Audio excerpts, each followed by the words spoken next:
हाय बच्चों, देखो अपन ने इस चैप्टर के अंदर बहुत कुछ कवर कर लिया है। लगभग मोस्ट ऑफ सारा पार्ट कंप्लीट कर चुके हैं। कुछ पोर्शन बचा है इसके अंदर, जिसके अंदर अब थोड़ा बहुत लास्ट जो डिसीजन पर फर्स्ट घटनाएं होती हैं वो अपने को पढ़नी है। उसके बाद में अपन डिफरेंस जो बोर्ड की एग्जाम, चाहे वो राजस्थान बोर्ड का हो चाहे यूपी बोर्ड का हो, कुछ बोर्ड के अंदर अंतर मतलब एक चीज और दूसरे बीच में आपस में डिफरेंस करने के क्वेश्चंस आते हैं 5 नंबर 3 नंबर के, तो वो भी मैं लेके आया हूँ ताकि आपको डिफरेंस वाले क्वेश्चन हो उसमें से 10 से 15 पॉइंट हो, उसमें से यदि आप 5 पॉइंट भी लिखते हो तो इजीली आपको नंबर मिल जाते हैं। इसलिए मैंने वो सारे कुछ ऐसे डिफरेंस वाले क्वेश्चन वो डाले हैं ताकि आप वो भी देख सको। तो अपन ये कंप्लीट करके फिर उस पर आएंगे। वो सारे कंप्लीट करने के बाद में ये वाला चैप्टर अपना कंप्लीट हो जाएगा। ठीक है, तो कल अपन ने पढ़ा था कैसे बीजांड से बीज बनता है, और आज अपन देखेंगे कि कैसे क्या बनता है, अंडाशय से फल का निर्माण होता है। ठीक है, अंडाशय से फल का निर्माण। अंडाशय एक फल के रूप में विकसित हो जाता है। अपन ने देखा कि जो बीजांड है, बीजांड बीजांड से क्या बन जाता है, बीज बनता है। ठीक है, उसी प्रकार से जिस प्रकार से बीजांड से बीज बनता है, उसी प्रकार से क्या अंडाशय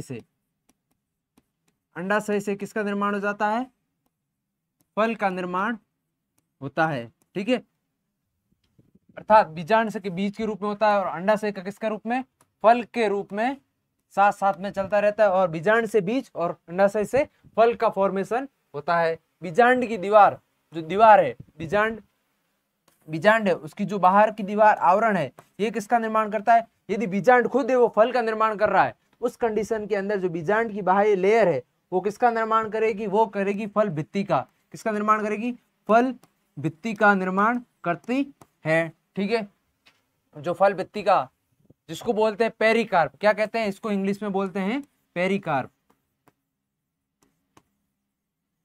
इसको कहते हैं पेरिकार्प, जो फल की दीवार के रूप में विकसित होती है। ठीक है, उसके बाद में फल जैसे कि अमरूद, आम, संतरे आदि में गुदेदार अथवा शुष्क, कुछ ऐसे फ्रूट होते हैं जिसका जो बाह्य लेयर होती है वो गुदेदार मतलब सॉफ्ट टाइप की और मोटी सी होती है, और कुछ ऐसे होते हैं जिसकी जो बाह्य लेयर होती है वो खुरदरी सख्त और हार्ड होती है। अपन ने बहुत सारे ऐसे, अपन अपनी डेली लाइफ के अंदर बहुत सारे फ्रूट्स देखते हैं, जो कुछ होते हैं वो हार्ड होते हैं और कुछ सॉफ्ट होते हैं। जैसे कि अमरूद का जो लेयर होती है, आम की लेयर है, संतरे की लेयर है आदि गुदेदार मतलब सॉफ्ट होती है, और शुष्क जैसे कि मूंगफली है, सरसों है, इनकी जो लेयर होती है बाह्य वो हार्ड होती है, पतली। ठीक है, फल दो प्रकार के होते हैं। कितने प्रकार के, दो। फल दो प्रकार के होते हैं। कौन कौन से टाइप, देखो, एक होते हैं true fruits, TRUE true fruits, और एक होते हैं फॉल्स फ्रूट्स। सर ये ट्रू फ्रूट्स और फॉल्स फ्रूट क्या होते हैं, मतलब एक है जो रियल में फ्रूट है, जिससे बनना चाहिए फ्रूट उसी से बना हुआ होता है, और दूसरा है वो क्या है, दूसरा वाला क्या है, देखो फॉल्स फ्रूट, जो जिससे नहीं बनना है उससे बना हुआ होता है। देखो ट्रू फ्रूट्स क्या है, वास्तविक फ्रूट्स, क्या है, वास्तविक, और ये फॉल्स फ्रूट्स क्या है, अपन फॉल्स का मतलब क्या, मिथ्य, गलत, रॉन्ग, तो इसका मतलब ये क्या है, मिथ्य या आभासी। ठीक है, अब देखो इसके एग्जाम्पल पहले कैसे बनता है, किससे बनता है। देखो अधिकांश पादपों में जो फल है वो किससे बनता है, अंडाशय से विकसित होता है। अपन ने देखा जो अंडाशय से जो फल होता है वो, तो वो इसको क्या बोलते हैं अपन, ट्रू फ्रूट्स या वास्तविक फल। किसको कहते हैं, ट्रू फ्रूट्स को, जो किससे बनता है, अंडाशय से। किससे बनता है, अंडाशय से। और जो अंडाशय से न बनकर किसी और पार्ट से बन रहा हो तो उसको बोलेंगे फॉल्स या आभासी फ्रूट। जैसे कि देखो इस जो फॉल्स है, इसके फल की रचना है वो किससे, पुष्पासन से। पुष्पासन अपन ने देखा था ना, ऐसे थैलेमस में जो ऐसे होता है पुष्पासन, जिसमें पुष्प लगा होता है, जिसको पुष्पासन अपन कहते हैं। ठीक है, ये वाला पार्ट है वो पुष्पासन है। इसके द्वारा यदि फल का निर्माण हो रहा है तो उसको बोलेंगे आभासी या क्या कहेंगे, फॉल्स फ्रूट कहा। ठीक है, उसके अन्य पुष्पीय अक्ष अपासित एवं झड़ जाते हैं, मतलब जो पुष्प है इसमें अंडाशय के अलावा और जितने भी पार्ट है वो सारे झड़ जाते हैं या गिर जाते हैं ट्रू फ्रूट्स के अंदर। ठीक है, और ये क्या कहलाता है, वास्तविक फल कहलाता है।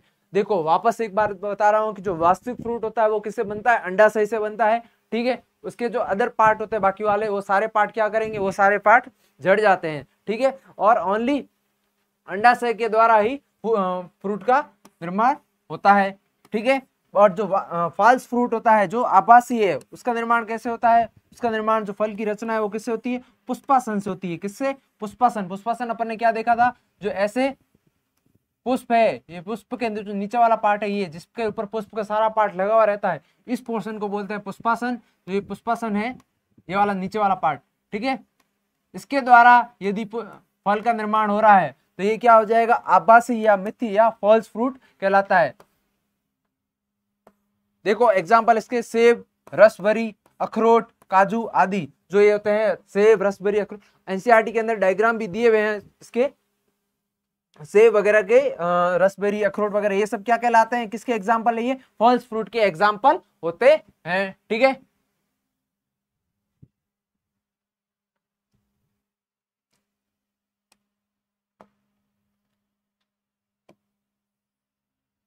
कल अपन ने ये सारी चीजें पढ़ ली थी कि कैसे एक बीज से, ये बीज है, कैसे बीज पत्र होता है, ये एक्सिस होता है, ये द्विबीजपत्री है, एक बीजपत्री। डायग्राम सारे एनसीईआरटी के उसके अंदर दिए, अपन ने सारे पढ़ लिए थे कैसे। ये देखो इसके अंदर ये बीजावरण है, ये भ्रूणपोष है इसके अंदर। अब देखो कुछ के अंदर भ्रूणपोष होता है, कुछ के अंदर नहीं होता। देखो इसके अंदर भ्रूणपोष उपस्थित है, इसके अंदर नहीं है। ये मोनोकॉट है, ये डाइकॉट है। ठीक है, और ये देखो एक बीजपत्री पादप है, उसके अंदर देखो ये फल भित्ति हो गई है, ये भ्रूणपोष हो गया है, ये वाला पार्ट। ठीक है, ये स्क्रूटेलम है, जो ये क्या हो गया, बीज पत्र हो गया। ठीक है, ये प्रांकुर, मूलांकुर है। डायग्राम इस प्रकार दिया हुआ है, ये एनसीईआरटी का डायग्राम है। कल अपन ने ये सारा पढ़ लिया था, एक बार वापस फिर भी बता देता हूँ, डायग्राम आ गया है तो देखो। इस प्रकार से ये बीज आवरण होता है, और इसके अंदर देखो ये वाला जो पोर्शन है, ये वाला, ठीक है, ये वाला जो पोर्शन है, ये क्या है, ये है भ्रूणपोष। ठीक है, ये वाला पोर्शन है भ्रूणपोष, और जो ये वाला पार्ट स्क्यूटेलम जिसको बोलते हैं, ये क्या है, एक बीजपत्री का क्या हो गया, स्क्यूटेलम। और ये वाला पुरांकुर, मूलांकुर। ठीक है, मूलगोप वगैरह यहाँ पर उपस्थित होते हैं। ठीक है, स्क्यूटेलम क्या है, ये एक बीजपत्र है। ठीक है, अब देखो ये जो सेब है, किसका एग्जांपल अभी पढ़ने पड़ा, सेब, स्ट्रॉबेरी वगैरह सब क्या है, आभासी फल है। क्या है, आभासी फल। तो इसके अंदर देखो जो ये पुष्पासन है, जो अपने फ्रूट इसके अंदर खाते हैं, ये वाला पार्ट जो अपन खाते हैं, ये किसके द्वारा बना हुआ है, ये पुष्पासन के द्वारा बना हुआ होता है। ठीक है, और ये स्ट्रॉबेरी है, इसके अंदर भी देखो ये वाला पोर्शन है, जो ये वाला पार्ट, ये क्या है, किससे बना हुआ है, पुष्पासन से बना हुआ है, इसलिए क्या है, आभासी फल है। ठीक है, कुछ प्रजातियों में बिना निषेचन के, कुछ प्रजातियों में क्या होता है, बिना निषेचन के फल विकसित हो जाते हैं। मतलब कुछ ऐसे भी होते हैं जिसके अंदर बिना निषेचन के भी फलों का निर्माण हो जाता है, इसको बोला जाता है अनिषेक। अनिषेक मतलब निषेचन नहीं हो रहा है, इसलिए अनिषेक जनित फल। जो बिना निषेचन के फल का निर्माण कर रहा है उसको अनिषेक जनित फल कहा जाता है। ठीक है, अनिषेक मतलब निषेचन नहीं हो रहा है, फिर भी किसका निर्माण हो रहा है, फल का, इसको अनिषेक फल कहा जाता है, जिसको इंग्लिश में बोलते हैं पार्थेनोकार्पिक फ्रूट। क्या कहा जाता है, पार्थेनोकार्पिक फ्रूट कहा जाता है। पार्थेनोकार्पिक फ्रूट किसे कहा जाता है, अनिषेक फल जिसके अंदर निषेचन नहीं होता है। ठीक है, और इसका एग्जाम्पल होता है केला। किसका एग्जाम्पल है, अनिषेक जनित फल का एग्जाम्पल है केला या बनाना। ठीक है, अनिषेक फलन को वृद्धि हार्मोन के प्रयोग से प्रेरित किया जा सकता है। मतलब जो वृद्धि हार्मोन आपने किस में पढ़े थे, 11th क्लास के अंदर आपने ग्रोथ एंड हार्मोन्स जो चैप्टर है उसके अंदर आपने वृद्धि हार्मोन पढ़े थे। उसी देखो कि वृद्धि हार्मोन होता है वो किसका निर्माण कर देता है, हार्मोन के प्रयोग से अनिषेक फलन द्वारा फ्रूट का निर्माण अपन कर सकते हैं। इस प्रकार के फल को बीज रहित होते हैं। बीज क्यों रहित होते हैं, इंपॉर्टेंट पॉइंट है। यदि निषेचन नहीं हो रहा है, निषेचन के कारण ही बीज का उत्पादन होता है। जब निषेचन ही नहीं हो रहा है, बिना निषेचन के अपन निर्माण कर रहे हैं किसका, फल का, तो इस कंडीशन के अंदर क्या होगा, उस कंडीशन के अंदर बिना बीज के फल का निर्माण होता है। ठीक है, यहां तक समझ में आ गया होगा सबको कि जो बिना निषेचन के यदि फल का निर्माण होगा, उस कंडीशन के अंदर बीज फल के अंदर उपस्थित नहीं होंगे। ठीक है,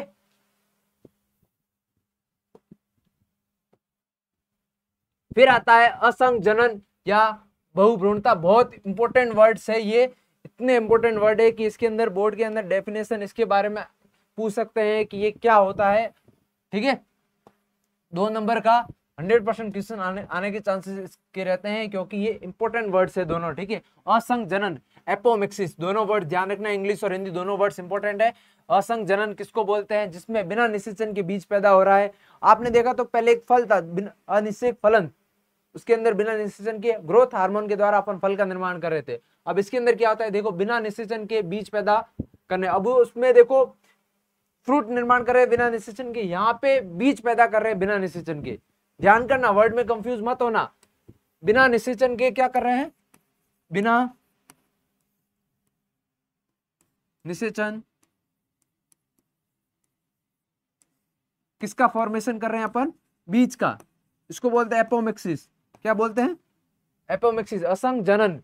ठीक है, एग्जाम्पल इसके देख लो, ऑस्ट्रिया और पोएसी, घास की कुछ प्रजातियां हैं जिसको बोलते हैं पोएसी, किसके अंदर आती है, ठीक है, घास की है वो प्रजाति, वो पोएसी के अंदर आती है। ऑस्ट्रिया और पोएसी, इसकी एग्जाम्पल है किसके, एपोमिक्सिस और असंग जनन के, जिसमें बिना निषेचन के बीज का निर्माण होता है। एग्जाम्पल ध्यान रखना, अलग से लिख लेना, जितने भी इस चैप्टर के अंदर एग्जाम्पल आए हैं उनको अलग से हेडिंग लिख के उसके एग्जाम्पल अलग से लिख देना। ठीक है, ऑस्ट्रिया और पोएसी,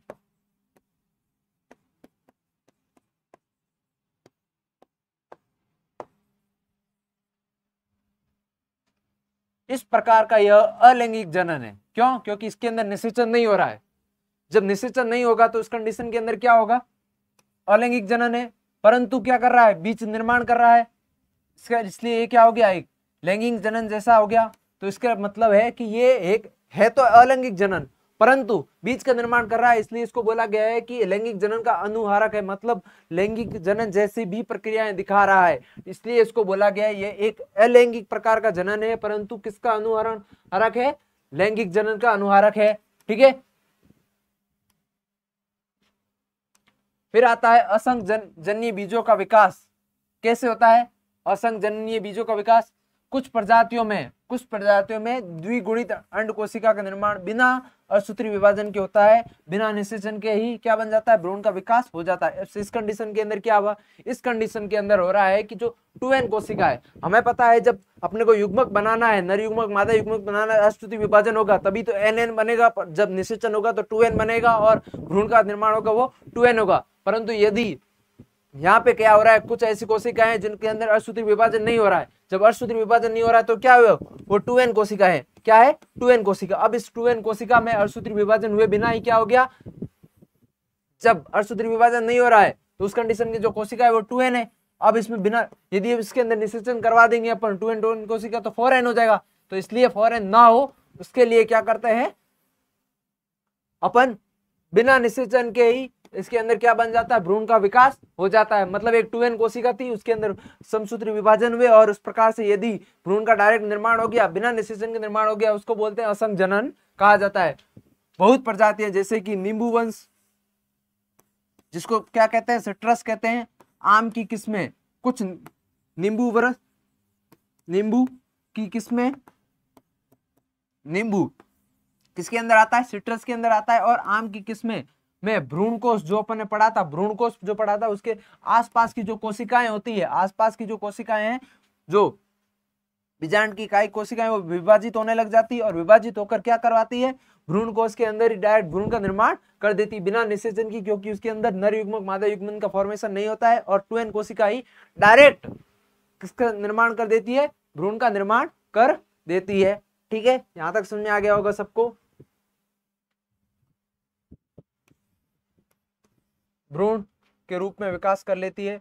इस प्रकार की प्रजातियों में प्रत्येक बीजांड में बहुत सारे मतलब अनेक क्या करते हैं, बीजांड में अनेक भ्रूण का विकास कर लेती है। एक बीज में एक से अधिक भ्रूण उपस्थित होते हैं, जिसलिए इसको क्या बोलते हैं, पॉली एम्ब्रियोनी या बहुभ्रूणता कहते हैं। अब देखो इसके अंदर बहुत सारी सेल्स होगी, 2n सेल्स होगी, वो सब यदि भ्रूण का निर्माण करेगी तो क्या होगा, एक बीजांड जो एक बीजांड से बीज बन रहा है उस बीज के अंदर बहुत सारे भ्रूण उपस्थित हो जाएंगे, क्योंकि बहुत सारी 2n सेल्स थी जो विभाजित होकर क्या बना दिया, बहुत सारे एम्ब्रियो बना दिए, भ्रूण बना दिए। उस कंडीशन के अंदर क्या होगी, बहुभ्रूणता या पॉली एम्ब्रियोनी कहा जाता है। ठीक है, देखो इस प्रकार से अपना ये चैप्टर कंप्लीट हो गया है लगभग, लास्ट स्लाइड है। फिर आज अपन ने जितना पढ़ा उसको रिवाइज करके फिर जो मैंने बोला था स्टार्ट में क्लास में डिफरेंस वाले क्वेश्चंस है आते हैं वो वाला अपन पढ़ेंगे।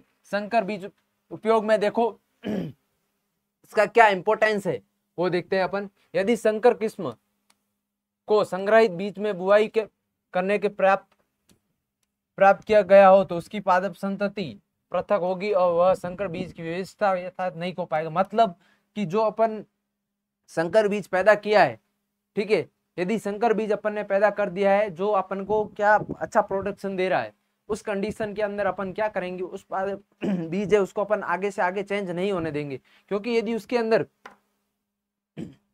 यदि कुछ ऐसे चेंजेस आएंगे तो फिर उसके अंदर जो अपन ने संकर रूप से जो उत्पादन के लिए अच्छे से गुण डाले तो वो चेंज हो जाएंगे। क्योंकि यदि लैंगिक जनन होगा तो उसके अंदर विभिन्नताएं आएगी, परंतु अपने को विभिन्नता नहीं चाहिए। उस कंडीशन के अंदर अपन क्या करेंगे,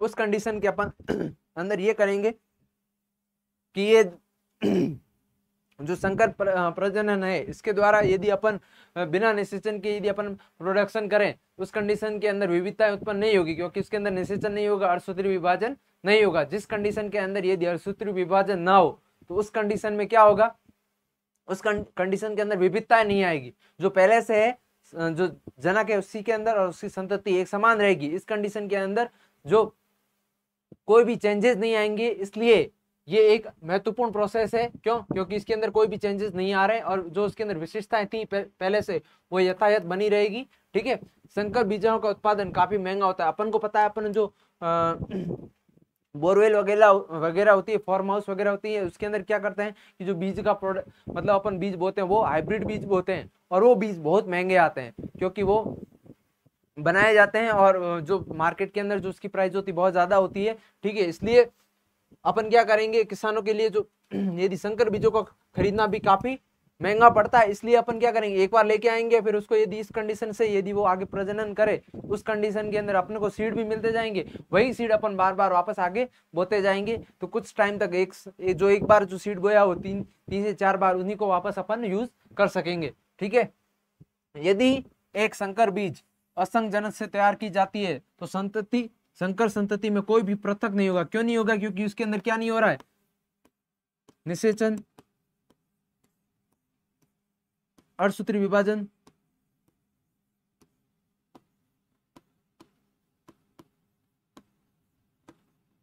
जब उसके अंदर अर्थसूत्री विभाजन नहीं हो रहा है तो उसके अंदर क्या होगी, विभिन्नताएं।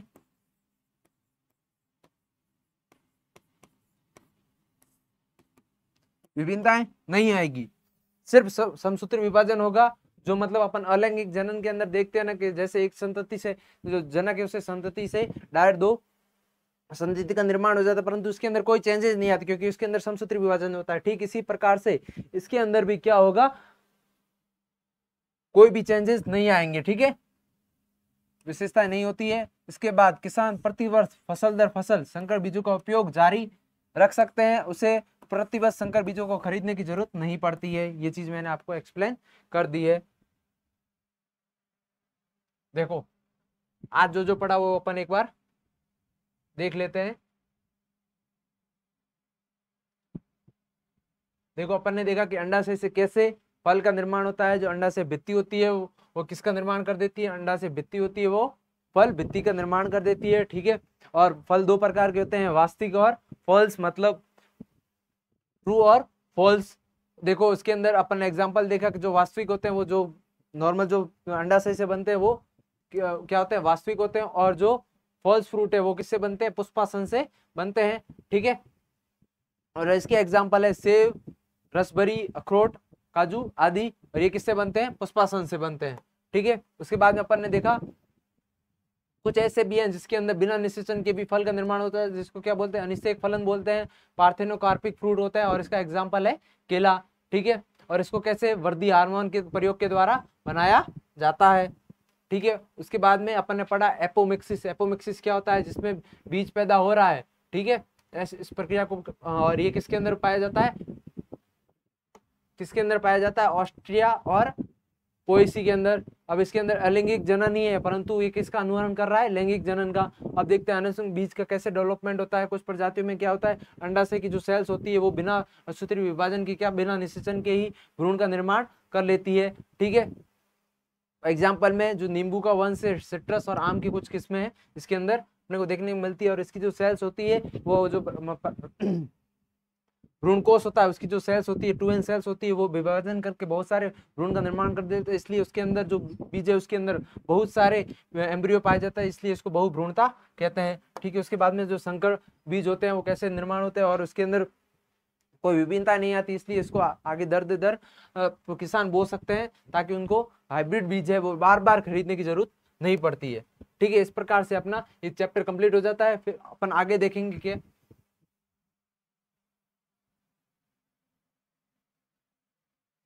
अब इसके अंदर अपन देखेंगे जो मैंने अभी बताया आपको कि कैसे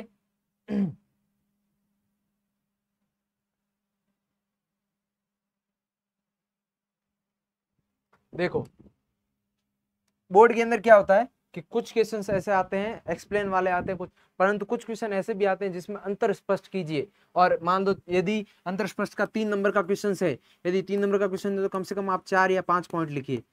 कुछ पॉइंट यदि सही भी नहीं हो तो उस कंडीशन के अंदर जो बेस्ट पॉइंट है वो 4 या 5 यदि आप लिखते हैं, उस कंडीशन के अंदर क्या होगा, उस कंडीशन के अंदर आपको आराम से नंबर मिल जाएंगे। और पॉइंट्स के अंदर लिखने से फायदा होता है, यदि आप डायरेक्ट मिक्स में थ्योरी में लिखते हैं तो कोई भी नंबर नहीं, क्योंकि टीचर को समझ में नहीं आएगा सही से, और या फिर वो इस प्रकार से आपको हमेशा अंतर लिखना हो, कोई भी चीज का अंतर लिखने में आपको हमेशा इस टेबल फॉर्म के अंदर जैसा ये लिखा हुआ है वैसे ही आपको लिखना है, ताकि आपको इजीली नंबर अच्छे से मिल सके। अपन ने पढ़ा था स्वपरागण, एक अपन ने पढ़ा था स्वपरागण, एक पढ़ा था अपन ने पर परागण। ठीक है, जब अपन ने एक स्वपरागण और एक पर परागण दो चीजें अपन ने पढ़ी। अब देखो उसके अंदर डिफरेंस क्या क्या होता है, यदि आपको क्वेश्चन में पूछ ले कि स्वपरागण और पर परागण में अंतर स्पष्ट कीजिए, उस कंडीशन के अंदर अपन देखो स्वपरागण क्या होता है, पराग कणों का स्थानांतरण पराग कोश के उसी पुष्प या आनुवांशिक रूप से समान पुष्पों में वर्तिकाग्र पर होता है, उसको क्या बोलते हैं, स्वपरागण कहा जाता है। अब देखो पर परागण क्या होता है, परक परागणों का स्थानांतरण पराग कोश के एक से दूसरे पुष्प पादप, मतलब एक पादप ही दूसरा होता है, ये इसमें तो दोनों एक ही पादप पर है, और इसमें दूसरे पादप के पुष्प के वर्तिकाग्र और आनुवांशिक रूप से भिन्न पुष्पों के मध्य होता है। ठीक है, ये पहला पॉइंट इंपोर्टेंट। उसके बाद देखो पुष्प के परागकोश वर्तिकाग्र एक साथ व एक ही समय परिपक्व होने चाहिए। अपन ने पढ़ा था, देखो जो स्वपरागण होता है उसके अंदर क्या होता है, जो पुष्प एक ही पुष्प है यदि उसके अंदर स्वपरागण करवाना है तो उस कंडीशन के अंदर क्या होगा, उसमें जो वर्तिकाग्र है और पुंकेसर है वो दोनों एक कंडीशन में ही यदि परिपक्व होंगे तो उस कंडीशन के अंदर ही वह स्वपरागण होगा। ठीक है, और इसके अंदर क्या है, पुष्प में परागकोश और वर्तिकाग्र अलग अलग समय में परिपक्व हो तो पुष्परांता या फिर अथवा स्त्री पूर्वता, मतलब या तो पहले मेल जो पुंकेसर है उसका निर्माण हो जाए, परिपक्व हो जाए, या फीमेल का हो जाए, परंतु इसमें तो ऐसा तो है नहीं, वो स्वयं पर डिपेंड है, वो क्या है दूसरे से भी आकर इसको परिपक्व कर सकता है। इस कंडीशन के अंदर क्या होगा, समय पर एक समय पर परिपक्व होना आवश्यक नहीं है पर परागण के अंदर। इसके अंदर देखो यह खुले अथवा बंद दोनों प्रकार के पुष्प हो सकते हैं। अपन ने पढ़ा था कि जो बंद पुष्प है उसके अंदर तो स्वपरागण ही होगा, परंतु यदि क्लोज मतलब खुले हैं तो उसके अंदर सौ भी होगा या फिर पर भी हो सकता है, परंतु यदि पर परागण करवाना है उसके अंदर केवल खुले पुष्प हो जरूरी है। इसके अंदर देखो ये पादपों के लिए आर्थिक रूप से अच्छा है, क्यों, क्योंकि इसके अंदर मकरंद नहीं देना पड़ता है और पास पास में ऑटोमेटिकली स्वपरागण हो जाता है, इसलिए इसको ठीक है। यह आर्थिक रूप से अच्छा नहीं क्योंकि पादप अधिक संख्या में देखो एक तो परागण जो अपन ने देखा था वायु द्वारा परागण एक जगह से दूसरी जगह जा रहे हैं, उसके अंदर बहुत सारी संख्या में परागणों की आवश्यकता होती है। मतलब एक जगह से दूसरी जगह ले जाने के लिए हवा के अंदर बहुत सारे परागणों की आवश्यकता होती है। ठीक है, दूसरा मकरंद होना चाहिए उसके अंदर, जो परागण करा रहा है उसको क्या मकरंद देना पड़ेगा, इसलिए मकरंद की होना आवश्यक है। ठीक है, सुगंध होनी चाहिए तभी तो कीट आकर्षित होंगे, आकर्षक रंग होना चाहिए, और इन सब चीजें इसमें आवश्यकता नहीं होती है।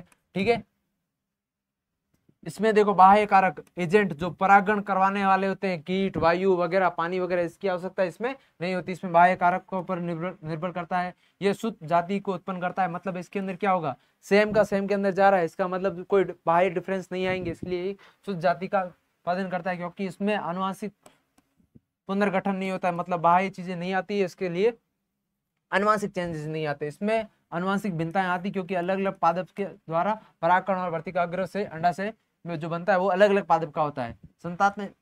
संतानें समयुग्मजी होमोजाइगस होती है, और संतानें विषम युग्मजी अलग अलग होती है, इसलिए हेटेरोजाइगस होती है। इसमें हानिकारक लक्षण दूर नहीं होते हैं और हट नहीं सकते। मतलब इसके अंदर क्या होगा, जो यदि पहले जो पेरेंट्स है यदि उनके अंदर कोई बीमारी है, अपन ही देख लो, जैसे इनके अंदर यदि कोई पेरेंट्स है उनके अंदर यदि कोई बीमारी है जो पादप के अंदर, तो संतति के अंदर भी वही बीमारी आगे चली जाएगी। परंतु यदि पर परागण हो रहा है, तो मान लो एक यदि बीमार है दूसरा वाला यदि नहीं है, तो उससे भी आ रहा है, तो उस कंडीशन के अंदर चेंजेस आने के चांसेस ज्यादा है। उस कंडीशन के अंदर ये वाला पर परागण अच्छा होता है, उस कंडीशन के अंदर क्या होगा, हानिकारक लक्षण समाप्त होने का चांसेस होता है, हानिकारक लक्षण समाप्त हो सकते हैं। ये लक्षणों को संरक्षित करता है। आप लोग मैं पहले ही बता चुका हूँ ये लक्षणों को कैसे संरक्षित करता है, क्योंकि यदि सेम के अंदर यदि ट्रांसफर होगा, उस कंडीशन के अंदर जो लक्षण है वो लगभग समान आएंगे, उस कंडीशन के अंदर लक्षण संरक्षित रहेंगे। इसके अंदर क्या होगा, लक्षण संरक्षित नहीं रहते हैं, पर्यावरण के बदलने पर अनुकूलता नहीं है। अब देखो, जब यहाँ पे पर्यावरण यदि चेंज होगा, उस कंडीशन के अंदर ये सर्वाइव करने में इसको दिक्कत आएगी। परंतु ये वाले ये पर्यावरण में यदि चेंजेस हो रहा है तो भी ये आराम से उसके अंदर सर्वाइव कर पाएंगे, क्योंकि ये अलग अलग पादों पर उपस्थित होते हैं और इसके अंदर बहुत सारे चेंजेस आते हैं। ये नए लक्षण, इसके अंदर नए लक्षण नहीं आएंगे। क्यों, क्योंकि सेम ही सेम के अंदर ट्रांसफर हो रहा है, तो नए लक्षण कहाँ से आएंगे, इसके अंदर नए लक्षण नहीं आते हैं। ठीक है, रोग प्रतिरोधक क्षमता कम होती है इसके अंदर। और देखो इसके अंदर पैदावार भी होगा, वो धीरे धीरे घटती जाएगी। बार बार यदि स्वपरागण होगा, तो अपन ने पढ़ा था कि यदि बार बार स्वपरागण होता है तो ये उसकी पैदावार घट जाती है, इसलिए अपन उसको बीच में पर परागण करवाना पड़ता है ताकि उसका प्रोडक्शन वापस बढ़ाया जा सके। ठीक है, इसके अंदर नए लक्षण उत्पन्न होते हैं क्योंकि इसके अंदर क्या हो रहा है, अलग अलग पादप से परागण और अंडा से जुड़ रहे हैं। रोग प्रतिरोधक क्षमता भी इसके अंदर बढ़ जाती है। पीढ़ी दर पीढ़ी इसके अंदर क्या होता है, पैदावार भी बढ़ता है, क्योंकि इसके अंदर नए नए कैरेक्टर आते हैं। ठीक है, यह नई प्रजाति के विकास में सहायता नहीं करता, क्योंकि जब नए चेंजेस ही नहीं आएंगे, विभिन्नता ही नहीं आएंगे, तो नई प्रजाति कैसे आएगी। परंतु इसके अंदर नई प्रजाति के विकास होने में सहायक होती है और विभिन्नता आने के चांसेस होते हैं। देखो अब मैंने एक इसके अंदर 14 पॉइंट्स पढ़ाए हैं, और इसके अंदर सारे के सारे पॉइंट्स मैं पहले पढ़ा चुका हूँ और सारे सिंपल पॉइंट्स है। तो इसके अंदर यदि आपको 5 नंबर का क्वेश्चन आ रहा है, तो अभी इसके अंदर यदि आप 10 पॉइंट लिखते हो तो इजीली वो जो एग्जामिनर है वो इसके अंदर आपके नंबर काट ही नहीं सकते, क्योंकि आपने एकदम पॉइंट वाइज एकदम सही तरीके से सजा के यदि इस तरीके से लिखते हैं आप 5 नंबर के आप यदि 10 पॉइंट लिखते हैं, तो इजीली वो आपके 5 नंबर आने के फुल चांसेस है। इसलिए इस प्रकार से कभी भी अंतर वाला क्वेश्चन हो उसको इस प्रकार से लिखिए। ठीक है, आप इसका चाहे तो स्क्रीनशॉट ले सकते हो। ठीक है, आप इसका स्क्रीनशॉट ले सकते हो, स्क्रीनशॉट ले लीजिए। ठीक है, इसके बाद में आप आते हैं नेक्स्ट पे।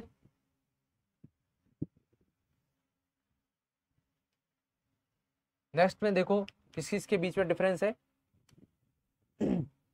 इसमें देखो जो एम्ब्रियो है, भ्रूण है, और जो भ्रूणपोष है, उसके अंदर डिफरेंस क्या होता है। एम्ब्रियो और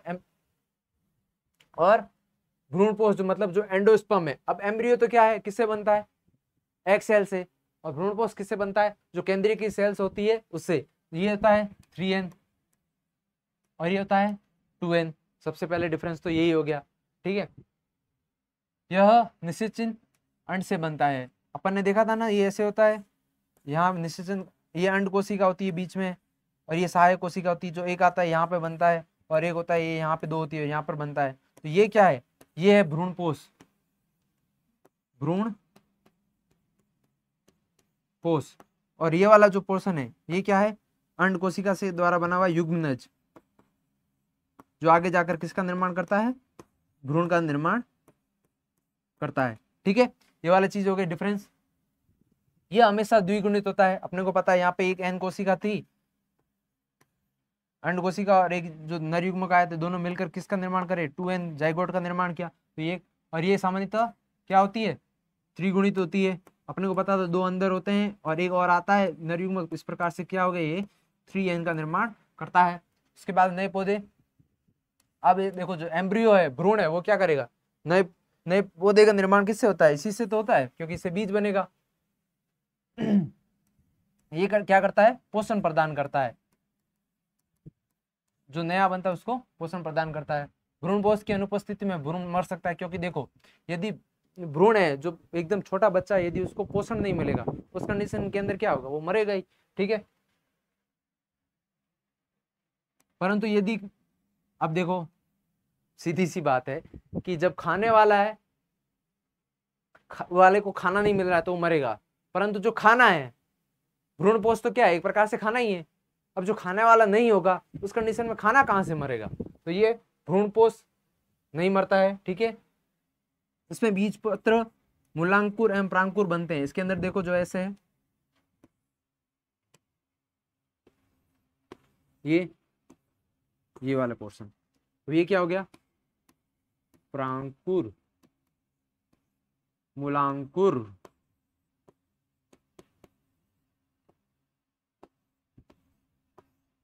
बीज पत्र। ठीक है, ये किसके अंदर उपस्थित होता है, भ्रूण के अंदर। केवल भ्रूणपोषी बीजों में ही भ्रूणपोष मिलता है, अन्यथा यह बीज बनने के साथ साथ समाप्त हो जाता है। अब देखो, अपन ने पढ़ा था एक अभ्रूणपोषी और भ्रूणपोषी। कुछ के अंदर भ्रूणपोष उपस्थित रहता है बाद में भी, और कुछ में नहीं रहता। क्यों नहीं रहता है, क्योंकि वो भ्रूण के विकास के समय ही समाप्त हो जाता है, पूरा यूज हो जाता है। ठीक है, बीज का अंकुरण होता है किसके अंदर, भ्रूण के द्वारा। भ्रूणपोष अंकुरित नहीं होता है। ठीक है, ये वाले सारे पॉइंट्स हो गए, समझ में आ गए। 7 पॉइंट है, अच्छे से देखो। यदि आपको 3 नंबर 4 नंबर का भी क्वेश्चन आए तो आप 7 पॉइंट लिख सकते हो। इजी पॉइंट है सारे के सारे, जितने भी थ्योरी के अंदर एनसीईआरटी के अंदर आए, वो सारों को सारा पॉइंट्स को अलग यहाँ पे लिखा हुआ है। आप सारों को अच्छे से याद करना। कोई भी पॉइंट समझ में नहीं आए, कमेंट में लिख के पूछ लेना, स्क्रीनशॉट ले लीजिए। नेक्स्ट,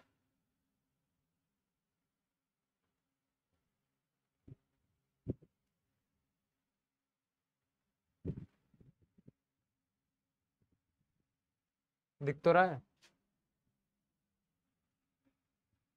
अब देखो, नेक्स्ट किसके बीच में डिफरेंस है, जो अंड कोशिका अभी अपन ने देखा, और जो सेकेंडरी न्यूक्लियस होता है बीच में उसके, अभी अपन ने देखा कि इससे क्या बनता है, इससे बनता है भ्रूण, और इससे बनता है भ्रूणपोष। ये सारे आपस में कनेक्टेड है, तो एक भी याद करोगे तो आधे पॉइंट तो उसी से याद हो जाएंगे। ये कहाँ पर स्थित होता है, जो माइक्रोपाइलर एंड होता है उसके पास में, जो ये वाला पोर्शन है, ये उपस्थित होता है यहाँ, और जो विकेंद्रक होता है ये उपस्थित होता है यहाँ। ठीक है, अंड सामान्यतः 2 सहायक कोशिकाओं द्वारा घिरा रहता है। 2 सहायक कोशिकाएं हैं ये दोनों, इनके द्वारा, सहायक कोशिकाएं इनके द्वारा घिरा हुआ रहता है। गुणसूत्रों की संख्या अगुणित होती है, क्योंकि ये सारी कोशिका पहले क्या होती है, एन एन एन केंद्रक होते हैं। ठीक है, तो मतलब ये एक अगुणित कोशिका होती है, और उसके अंदर केंद्रक भी कितना होता है, एक होता है, मतलब एक केंद्रक की होती है सबसे पहले तो, और क्या होता है, एन होता है। ये भी एन ही होता है, परंतु इसके अंदर केंद्रक 2 होता है। ये सेंट्रल कोशिका है, सेंट्रल सेल्स। ठीक है, गुणसूत्रों की संख्या अगुणित होती है।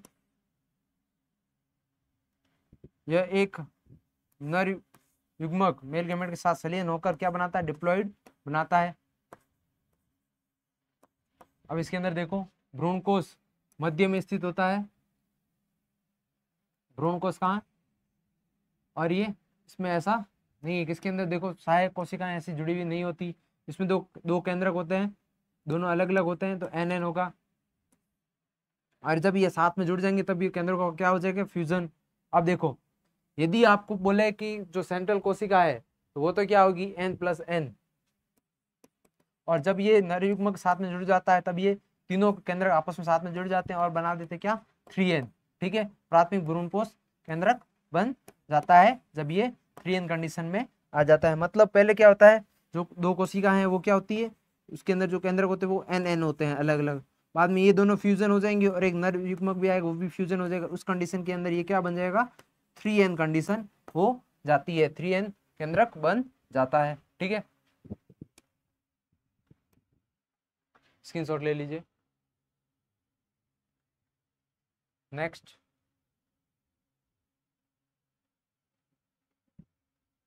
देखो ये बहुत इंपॉर्टेंट है, बहुत कंफ्यूजन होता है इसके अंदर बच्चों को।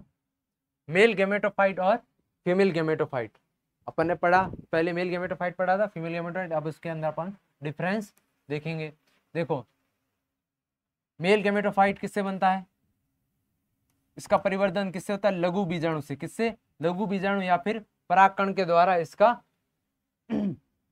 परिवर्तन होता है। किसके द्वारा होता है, लघु बीजाणु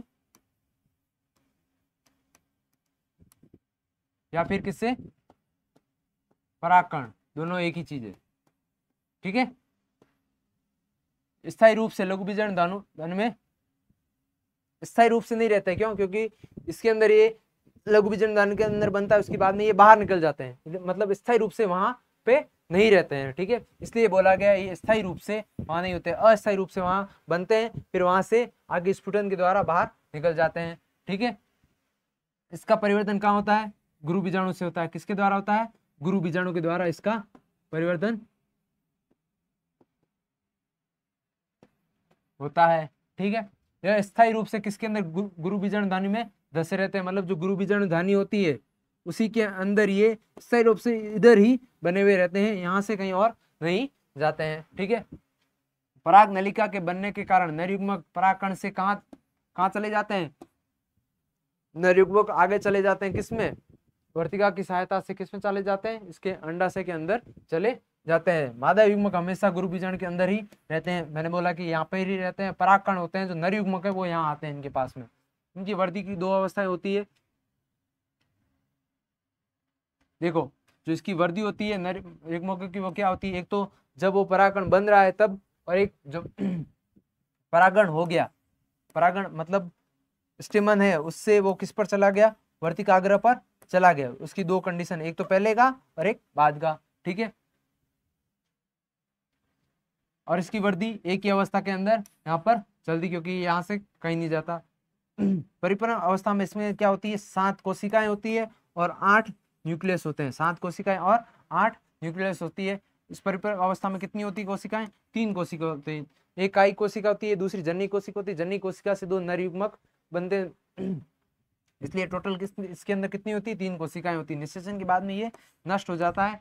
कौन, नर युग्मक जो पूरा होता है वो क्या हो जाता है, नष्ट हो जाता है। ओनली उसके अंदर क्या है, नर युग्मक और मादा युग्मक रहता है। ठीक है, वो भी किसे, निषेचन के द्वारा जुड़ जाता है। निषेचन के बाद में इसमें 2 संरचनाएं बनती है, एक बनती है भ्रूणपोष और दूसरा बनता है भ्रूण।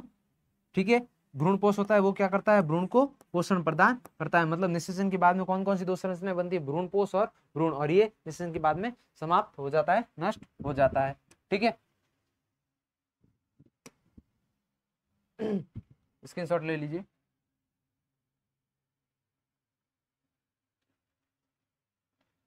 नेक्स्ट,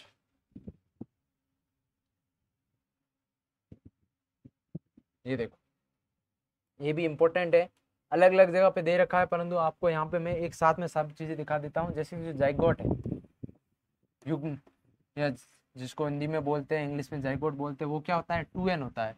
मतलब n + n के द्वारा जुड़ता है, जब इसका फ्यूजन होता है तब किसका निर्माण होता है, 2n का। और जो भ्रूणपोष है अभी अपन ने पढ़ा, वो क्या होता है, 3n होता है।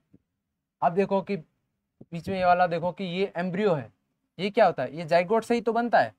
तो जब अपने को पता है कि जाइगोट 2n है, तो उस कंडीशन में क्या होगा, ये भी तो 2n ही होगा।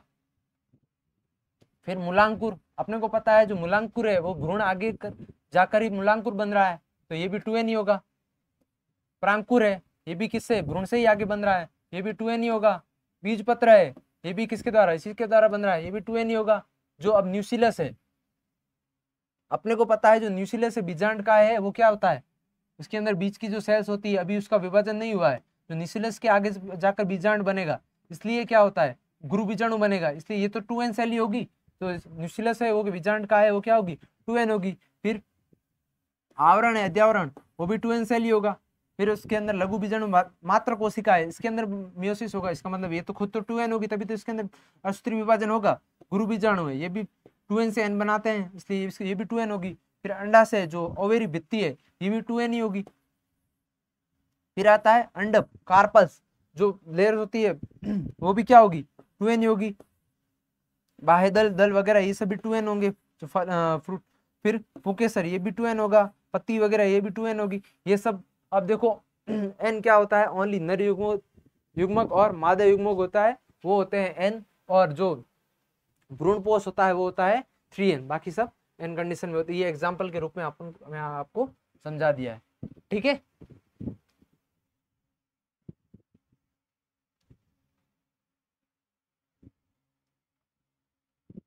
नेक्स्ट अपन देख रहे हैं जो माइक्रोस्पोर है लघु बीजाणु। अब देखो 2n वाले 3n वाले पढ़ लिए, अपन पढ़ रहे हैं अब n वाले। जो लघु बीजाणु है अपन ने बनाया वो क्या होगा n, ठीक है। फिर जो ट्यूब सेल्स होती है वो होती है n। फिर आता है जो मेल गैमेट है वो क्या होती है n। और जो गुरु बीजाणु है लघु बीजाणु n है तो गुरु बीजाणु भी n ही होता है। जो भ्रूण कोष एम्ब्रियो सेक है, एम्ब्रियो सेक क्या था वो पहले एक कोशिका बना n वाला था, उसी से आगे इसका निर्माण हुआ था इसलिए ये क्या होता है n। फिर आती सहायक कोशिकाएं जो सिनर्जिड्स होती है, यहाँ वाली कोशिकाएं वो भी क्या होती है n। फिर एंटीपोडल सेल्स होती है साइड वाली ऊपर वाली ये वाली कोशिकाएं, और ये वाली कोशिकाएं ये भी होती है n, ठीक है। फिर एक कोशिका होती है ये भी n, और जो पोलर न्यूक्लियस होता है ये वाले ये सेंट्रल कोशिका के अंदर होते हैं ये भी n+n होता है। मतलब n+n मतलब दोनों केंद्रक उपस्थित होते हैं पास पास में परंतु आपस में जुड़े हुए नहीं होते हैं, ठीक है। स्क्रीनशॉट ले लो।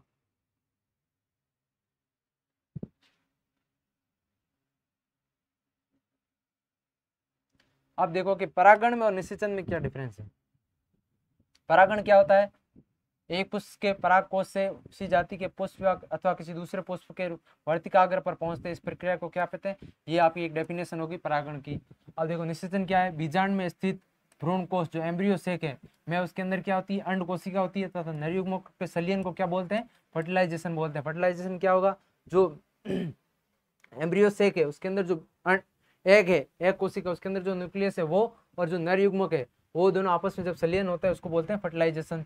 यह क्रिया निषेचन से पहले होती है और ये निषेचन के समय होती है, परागण के पश्चात होती है, उसको क्या बोलते हैं परागण के पश्चात में क्या होता है निषेचन। इस प्रक्रिया में पूर्ण करने के लिए ना किसी बाह्य माध्यम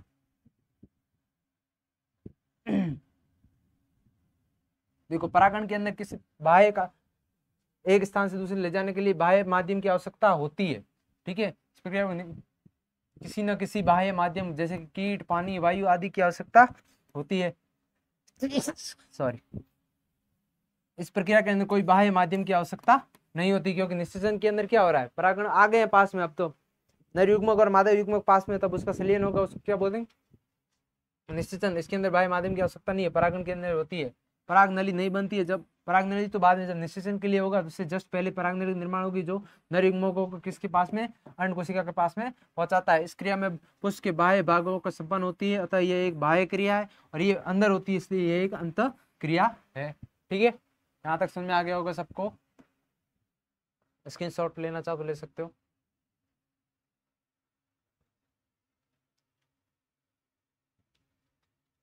ये बहुत इंपॉर्टेंट है, इंपॉर्टेंट तो सब कुछ इंपॉर्टेंट ही है वैसे। एक बीजपत्री और द्विबीजपत्री में अंतर, इसमें अपन सब पढ़ चुके हैं सारे पॉइंट, बस पॉइंट देखने एक बार रीड करने, बाकी सारा कुछ अपन पढ़ चुके हैं, ठीक है।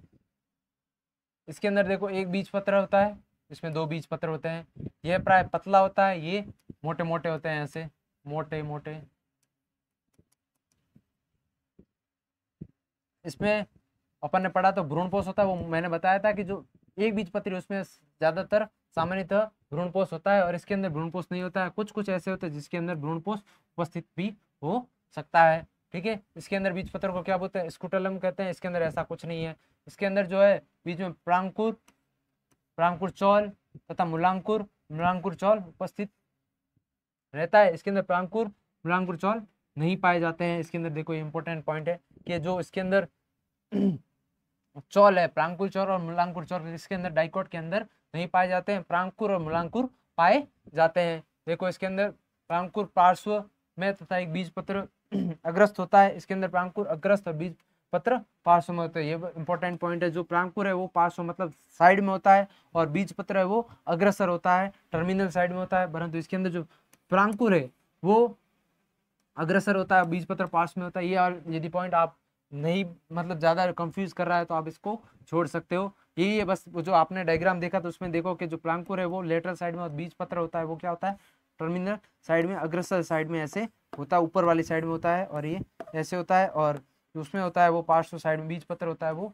पार्श्व साइड में होता है डाइकोट के अंदर। ठीक है,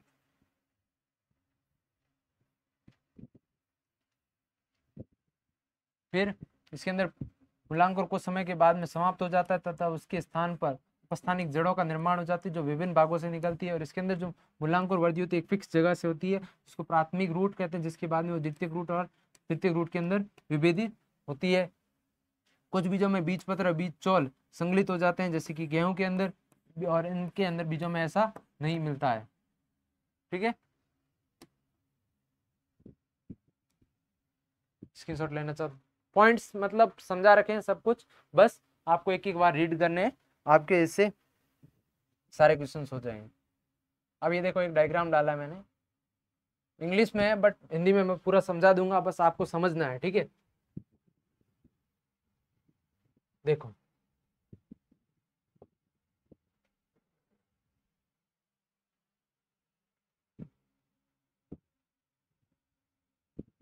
यहां से देखो, सबसे पहले अपन एक सीड से स्टार्ट कर रहे हैं, एक बीज।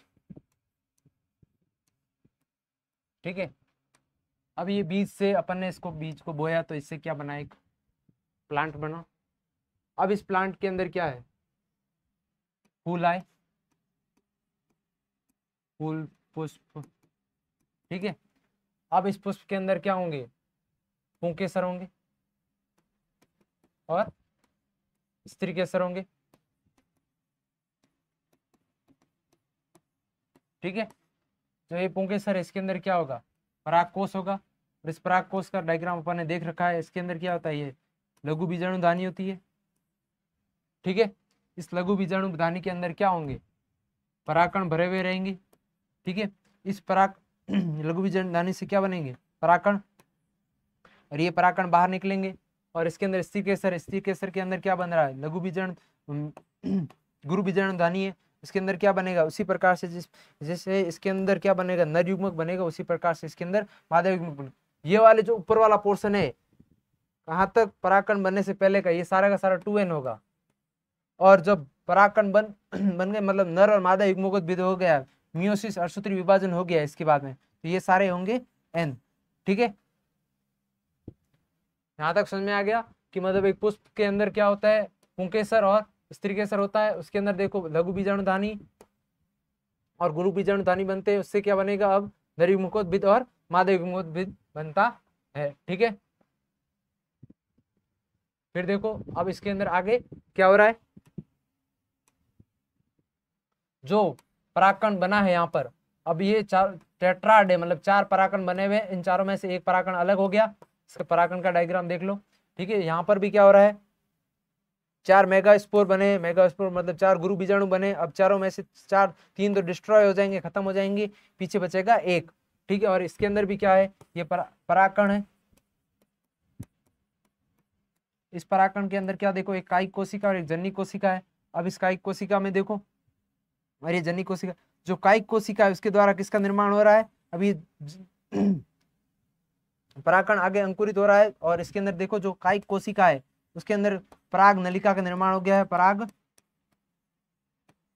नलिका का निर्माण हो गया है। ठीक है, और ये आगे क्या हो रहा है, अब देखो ये परागकण है और ये पराग नलिका का निर्माण हो गया। अब ये किस पर जाएगा, वर्तिकाग्र पर जाएगा, और वर्तिकाग्र में ये पराग नलिका किसके अंदर प्रवेश करेगी, बीजांड कोश के अंदर, और फिर ये इसके अंदर जो गैमेट होंगे, नर युग्मक और मादा युग्मक आपस में संलयन होगा, किसके अंदर होगा, यहाँ पर देखो एग सेल है, और जो नर युग्मक आ रहा है वो एग सेल के साथ में ज्वाइन होगा और किसका निर्माण करेगा, जाइगोट का, और जो दूसरे जो नर युग्मक वो किसके साथ में जुड़ेगा, केंद्रीय ध्रुव के साथ में, और PEN का निर्माण, भ्रूण कोश का निर्माण करते हैं आगे जाकर। ठीक है, ये देखो अभी क्या बन गया, गुरु बीजाणु। गुरु बीजाणु आगे जाकर, गुरु बीजाणु को अपन दूसरा नाम क्या होता है, फीमेल, जो मैच्योर फीमेल गैमेटोफाइट मतलब मादा युग्मद्विद कहते हैं जिसको अपन, वो ये रहा। ठीक है, उसके बाद में ये यहाँ पर आए, यहाँ से परागकण इसके साथ में जुड़ा और ये क्या बन गया, अब देखो डबल फर्टिलाइजेशन हुआ, इसके अंदर देखो क्या बन गया, जाइगोट और प्राइमरी एंडोस्पर्म न्यूक्लियाई बन गया। ठीक है, ये देखो जाइगोट का फॉर्मेशन हो गया, ये 2N हो गया, और ये PEN जो प्राइमरी एंडोस्पर्म न्यूक्लियाई है वो बन गया। ठीक है, इस प्रकार से ये सारी प्रोसेस होती है। अब देखो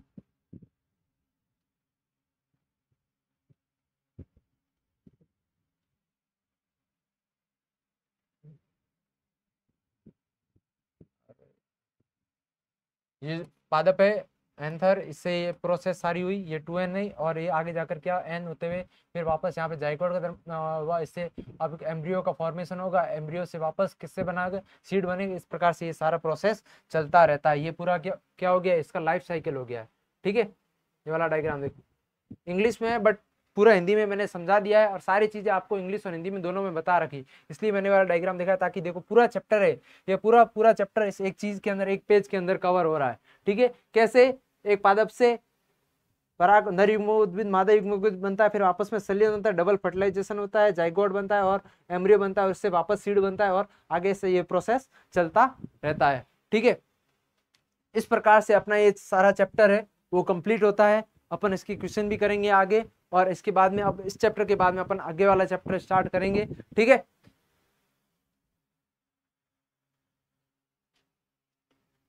तो आपका 12th का फर्स्ट चैप्टर इसी के साथ में कंप्लीट होता है। ठीक है, थैंक यू, बाय बाय।